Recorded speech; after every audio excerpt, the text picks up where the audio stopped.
All right, let's jump right in. We're going to take a look at one of the most common words you can possibly think of, the word word. But here's the twist. We're not just talking about the word itself. No, we're actually digging into its entry on the Simple English Wiktionary. And I want you to think of it like, well, like an artifact, something that tells this really cool story about language. So that leads to the big question, right?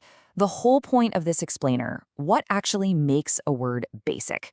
I mean, really think about it for a second. Why are words like give or you or see considered the bedrock of English, while other words, like serendipity or ephemeral, they just feel extra? That's the mystery we're going to unravel. Okay, so right at the top of that Wiktionary page, we get our first and honestly our most important clue. It's this one little sentence. Word is on the basic English 850 list. Now, that might not sound like much at first, but trust me, this isn't just some random piece of trivia. It's the key to this whole thing. So, what is this list? Well, here's the big reveal, the aha moment. Basic English, it's a super simplified version of the language. It was designed with a core vocabulary of only 850 words, just 850. The whole idea was to make it easier for international communication and for teaching.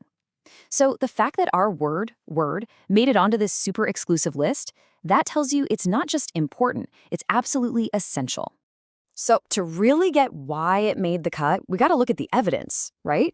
We have to see just how incredibly versatile this one little word is. And we're going to start with its job as a noun, where, man, it wears a lot of different hats, at least 5 of them, in fact.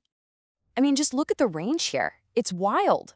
A word can be the smallest unit of language, right? Like, look it up in the dictionary. Simple. But then it can also mean a quick private chat, like, hey, can I have a word with you?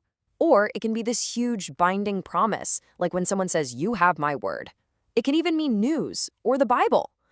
This crazy flexibility is precisely why it's so fundamental. But being a super flexible thing is only half the story, not even.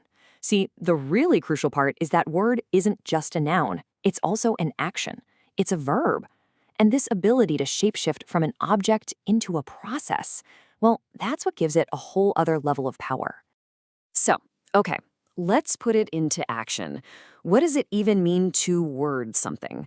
When we use it as a verb, it's all about the art of careful expression. That deliberate choice of how you say what you say. Yeah, when you word something, you're phrasing it with real intent. The example we have here is perfect. The speech was carefully worded.